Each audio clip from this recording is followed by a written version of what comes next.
Formación con independencia. Es el mostrador en la clave. Así es, sigues escuchando este primer mostrador en la clave de la semana, que también ves y escuchas a través del mostrador.cl, en Facebook y en YouTube también de Radio La Clave. Y tras las mega elecciones hubo un fuerte impacto en el IPSA, el principal indicador de la Bolsa de Santiago, que cayó cerca de un 10%. Este fue el mayor desplome desde marzo de 2020, mientras el dólar exhibió un fuerte aumento, siendo el mayor salto desde junio del año pasado. Varios analistas sostienen que el mercado irá reaccionando según se vaya conociendo las posturas de los independientes de la Convención Constitucional. De esto conversamos a esta hora con Iván Weissman, economista, periodista y editor del newsletter El Semanal del Mostrador. Y también sumamos a la conversación de esta mañana a Alejandro Alarcón, economista, docente de la Universidad de Chile, ex gerente general de la Asociación de Bancos e Instituciones Financieras. Muy buenos días, Alejandro. Buenos días, Macarena. Gusto saludarte. Igualmente. Buenos días, Alejandro. Hola, Federico. Buenos días, Alejandro. Hola, Iván. Vamos a dejarle la palabra para que iniciar la conversación a Iván Weissman. Qué tremendo responsabilidad. El desafío de Iván. Hace mucho que no conversamos. Bueno, Alejandro, un poco, sí, es la pregunta que todos queremos saber de tu lectura, ahora que estás ya en el mundo académico y por ahí puedes hablar con un poquito más de soltura. ¿Te parece que la reacción del sector financiero y de algunos empresarios con respecto a lo que se viene al resultado de las elecciones es lógica, más allá si uno le gusta o no, o ha sido un poco sobregirada? Bueno, yo creo que en general cuando hay cambios, los que están actuando de agente económico interpretan como peligroso, tienden a vender en este caso para tomar otras posiciones de activos, y eso significa que va a haber repercusión en los precios, ¿no? Y eso fue lo que ocurrió en la semana con el precio de las acciones en el IPSA y el precio del dólar, ¿no? Entonces, yo lo que he aprendido en muchos años, más que en teoría, en la práctica, es que uno tiene que primero dejar que esto se estabilice frente a solo reacciones. Siempre, como dicen en Estados Unidos, los overshootings pasan, pero aquí tenemos que ver si esto va a ser una cuestión de tipo transitorio o permanente. Yo creo que hubo bastante reacción a algunas declaraciones de algunos grupos políticos y que todavía no sabemos cómo van a influir en la famosa convención constituyente. O sea, bueno, está bien. Hubo un eco ahí, disculpa. Sí. Y mirando un poco a la economía, que es otra cosa que yo escribí en el newsletter esta semana, están todos los elementos dados que este año vamos a crecer más del 5%, pero dado el nuevo escenario de que a lo mejor con estos temores, con esta incertidumbre, puede caer la inversión, etcétera, es aceptado lo que dicen algunos de que el verdadero juicio sobre la economía y el impacto económico se va a empezar a ver a partir del 2022 en adelante. Bueno, son dos cosas distintas, porque este año en términos de las variables reales, el PIB, el Producto Interno Bruto, hay que ser cauto porque se trata de una comparación con una base muy baja. El año pasado claro, la economía chilena estuvo en recesión y por lo tanto esa caída cercana al 6% repercute en cualquier medida estadística. Es decir, tuvimos un IMASEC bastante alto hace poco y ahora en abril vamos a tener uno cerca del 9%. Sin embargo, hay que ser cauto respecto a saludar eso como una recuperación. Claro, porque la base de cálculo es muy baja. Es muy baja, pero más, Federico, aquí hay un punto muy importante que es, yo he sugerido y he escrito bastante sobre eso y he comentado que tenemos que concentrarnos en una medida del producto tendencial, que es una medida del PIB de mediano plazo, 4 o 5 años. Entonces, cuando uno ve la trayectoria en un plazo un poco más largo, se da cuenta que la trayectoria es bastante baja, en parte porque Iván lo nombró, que la inversión ha caído bastante. El año pasado la inversión debe haber caído cerca de un 12%. Entonces recién este año vamos a tener una recuperación del orden del 9%, 8%. Entonces falta inversión. Y ahí hay un efecto más de mediano plazo de una variable que es muy importante para la gran batalla que tiene que dar Chile, que es el empleo. El empleo es el problema, el empleo y el empleo de calidad, porque la tasa de desempleo que está siendo anunciada por los organismos, la agencia del Estado que se preocupa del INE, por ejemplo, ronda el 10%, pero sabemos que ese desempleo no es tal, es mayor, porque hay un desempleo escondido que tiene que ver con el desempleo informal.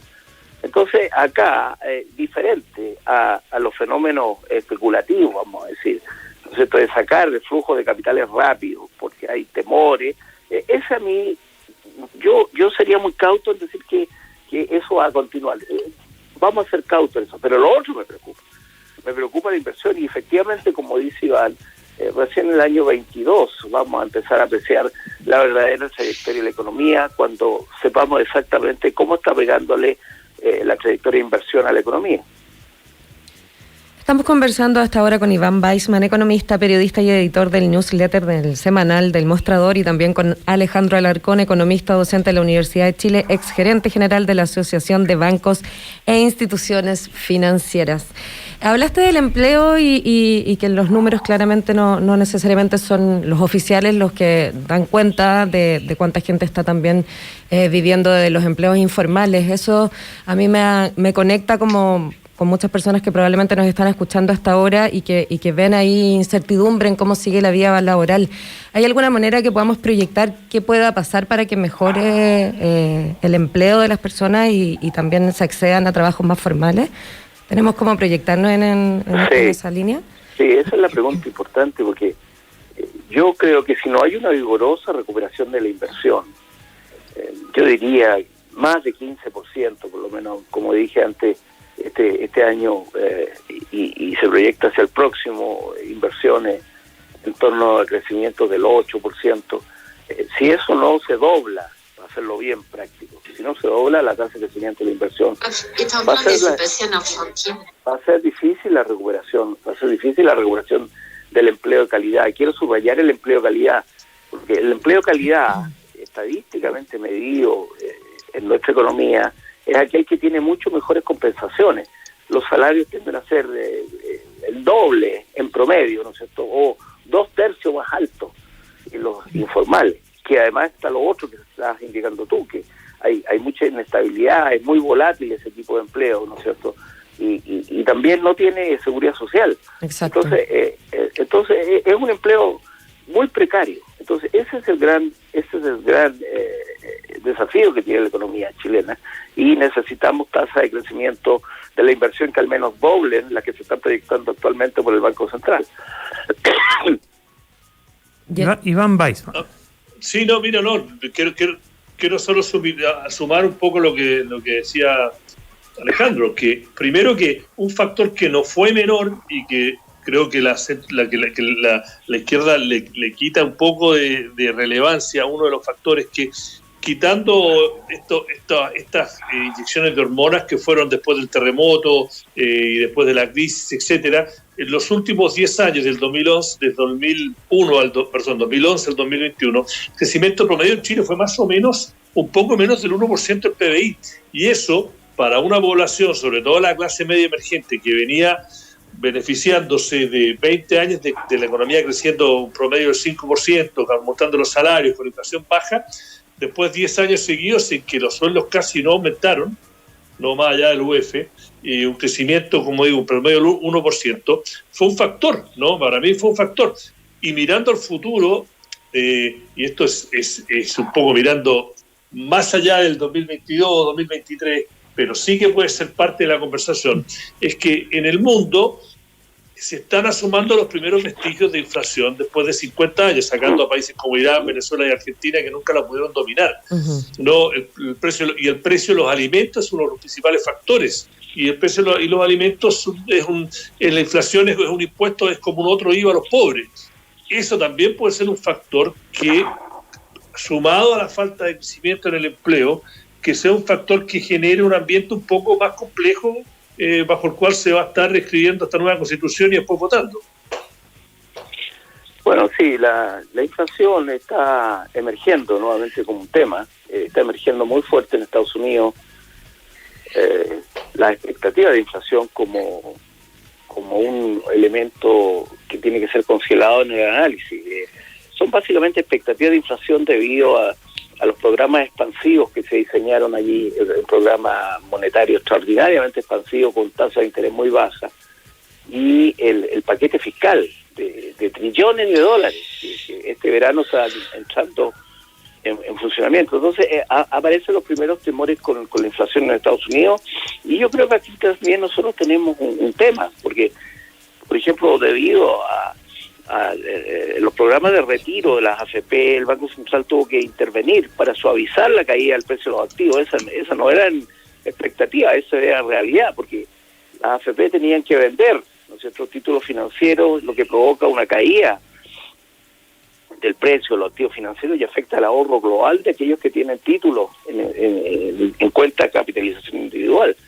Y eso llenó de liquidez la economía chilena está llena de liquidez. Entonces, la pregunta es ¿cuándo empieza a sentir los efectos que ya se empiezan a sentir en Estados Unidos con expectativa de inflación más alta? Y la respuesta es cuando se va recuperando el ciclo económico, se recupera sobre todo el consumo, que aunque sea una recuperación lenta, empieza a traspasarse esa liquidez a inflación. Entonces ese es otro desafío que hay que mirar con mucho cuidado, y ahí el Banco Central no va a tener más camino que empezar a subir las tasas de interés lentamente, pero va a tener que ajustar esa liquidez a una nueva realidad para no afectar específicamente a los más pobres, que son los que más sufren con el impuesto de inflación.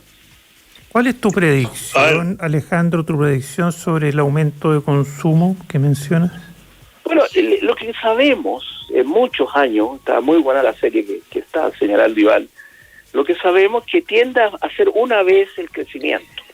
O sea, si el consumo se correlaciona con eso y la economía crece en el mediano plazo un 2%, un 1,5%, ese va a ser el aumento de consumo. Pero muchas veces por efectos, vamos a decir, de shocks, que son transitorios, por ejemplo, los shocks de uso de ahorro de la AFP, ¿no es cierto?, de los famosos retiros, eso tuvo un efecto transitorio, no un efecto de mediano plazo, que a mí me gusta más la variable de mediano plazo, porque eso apunta a tu pregunta, Federico. Y por lo tanto podríamos esperar que el crecimiento del consumo se estabilizara en torno a esa cifra. Por eso que el crecimiento es tan importante, y lo deslizó Iván. El crecimiento tiene que ver con el impacto que va a tener en el consumo. Si el crecimiento es bajo, afecta a la clase media, sobre todo, que le importa mucho el consumo.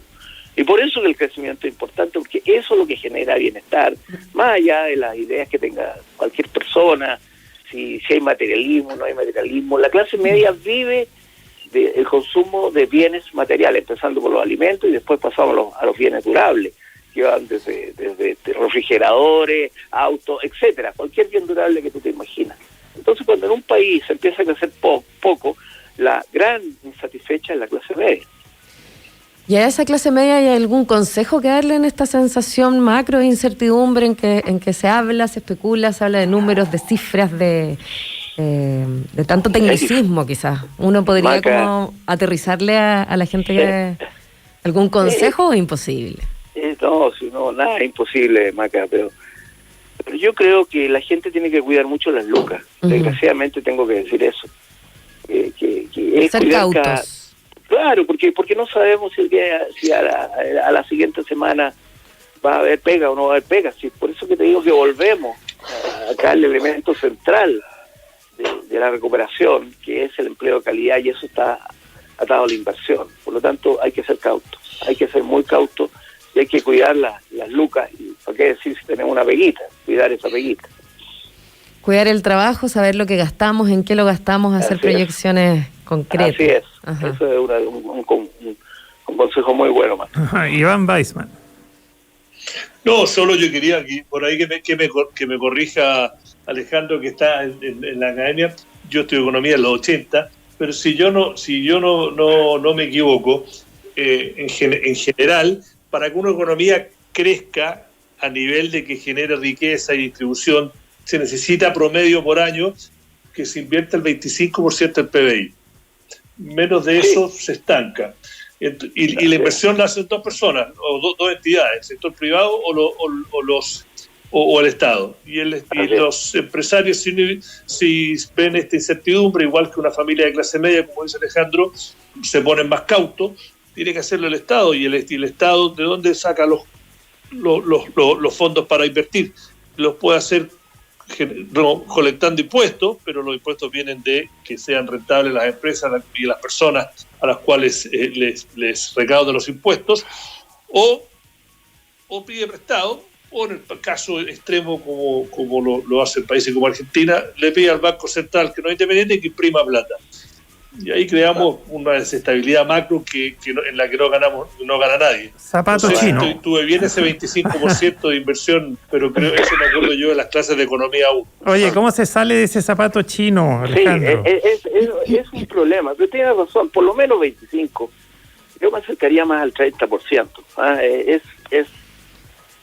Es fundamental. Ese Robert Solow, el gran economista del MIT, tiene 96 años, me enteré casualmente el otro día, porque yo he enseñado mucho sobre el Solow en la Universidad de Chile, y la clave es la inversión y la productividad.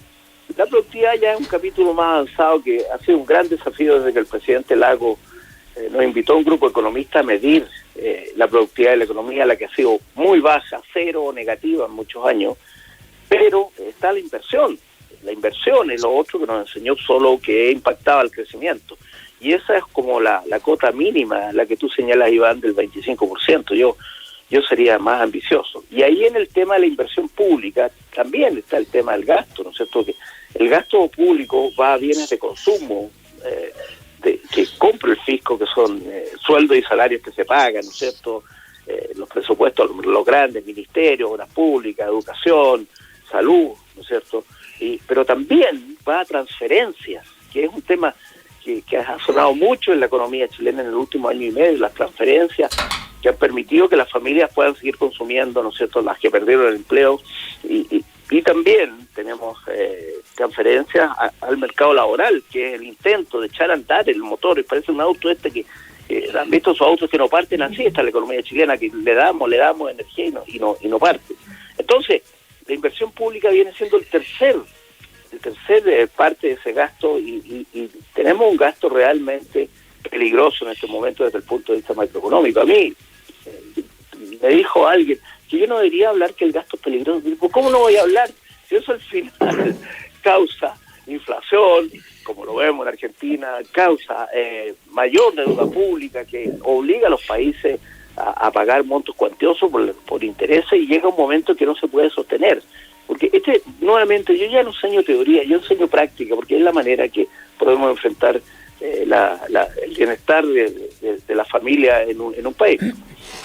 Oye, Alejandro Alarcón, porque me gustaría que habláramos brevemente, en tu calidad de especialista, economista, docente, de un elefante que hay dentro de la pieza, de la habitación, que es ¿qué pasaría si el proceso de nueva constitución se modifica severamente la estructura de las AFP y las platas que hay ahí que van al sistema financiero, y eso se altera de alguna manera? Ese es un gran elefante que está dentro de la pieza en estos tiempos. ¿Qué pasaría en el sistema financiero? ¿Qué pasaría con los bancos? ¿Qué pasaría con el mercado de capitales? Bueno, ese es un punto que muchas veces se deja de lado, el elefante dentro de la pieza. Yo, lamentablemente, tengo que decir que además de la gente que por motivo ideológico no quiere un sistema de capitalización individual, hay un tema práctico que es cómo se financia, cómo el mercado de capitales financia el crecimiento, financia no solo a las grandes empresas, sino también se están dando pasos para financiar pequeñas empresas, y financia también los bienes de consumo durable, las familias, los autos, y financia las casas. Bueno, claro, los créditos hipotecarios están indexados a eso. Financia la primera, y en algunos casos, en clase media un poquito mejor, ¿no es cierto?, más acomodada, financia su segunda vivienda. Entonces, yo creo que ese es un tema de fondo. El mercado de capitales le ha dado mucho a este país, y sobre todo se lo ha dado a gente que ha progresado muchísimo, y es un correlato práctico del famoso ingreso per cápita que desde hace, se me olvida los años 1000, desde prácticamente el año 90, cuando volvió la democracia a este país, a este país creció 5 veces, desde la cercanía de los $5.000 per cápita a la cercanía de los $25.000 per cápita. Entonces eso se expresa en calidad de vida porque hay un mercado de capitales que permite financiar a muchos sueños, el sueño de la casa propia, el sueño del auto, los appliances, todo lo electrodoméstico que hay en las casas. Entonces hay que tener mucho cuidado con eso. Yo me acuerdo que en Argentina, yo prácticamente viví en Argentina en la década de los 90, iba y venía porque había muchas empresas chilenas allá, y veía cómo financiaban crédito hipotecario con créditos de consumo, lo que es una locura porque las tasas de interés son mucho más altas y cosas por el estilo. Entonces el desarrollo del mercado de capitales permite aumentar la calidad de vida de los habitantes de un país. Por eso que el crecimiento es importante. Iván Weissman, ¿algo que agregar, que se nos acaba el tiempo? No, acá estoy de acuerdo, no, y nuevamente quiero enfatizar que no estoy tratando de meter cuco ni operando para nadie, estamos tratando de contar hechos de cómo funciona el mercado de capitales y la economía, y después, bueno, a la gente le puede gustar o no gustar, pero así es, y creo que es un poco ingenuo no tener en cuenta todo esto que estaba mencionando Alejandro y lo que hemos conversado esta mañana, que tiene que ser parte de una conversación seria como parte de esta gran conversación que está teniendo Chile acerca de qué país vamos a ser. Tal cual. Les agradecemos a los dos por esta conversación, que tengan un muy buen lunes. Bueno, gracias Maca. A ustedes, gracias. Gracias Federico y gracias Iván por tenerme esta mañana con ustedes. Que tengan un muy buen día, Alejandro Alarcón e Iván Weissman. Muchas gracias Federico. Muchas gracias. Bueno, y antes de irnos a la próxima pausa esta mañana del lunes 24 de mayo, quiero invitarte a un lugar cooperativo donde tu tiempo, tu esfuerzo y las lucas que inviertes se devuelven. Copeuch es una cooperativa de ahorro y crédito con más de 900.000 socias y socios, donde te dan acceso a eso que quieres. Conoce nuestra oferta de productos y servicios en copeuch.cl. Copeuch, el lugar donde todos ganan. Y ahora sí nos vamos a la pausa. Federico Giovannone, ya volvemos con más. Son las 9:02. Quédate en la 92.9, que ya volvemos al mostrador en la clave. Diálogo y conversación en los tiempos que estamos viviendo. Escuchas El Mostrador en la Clave.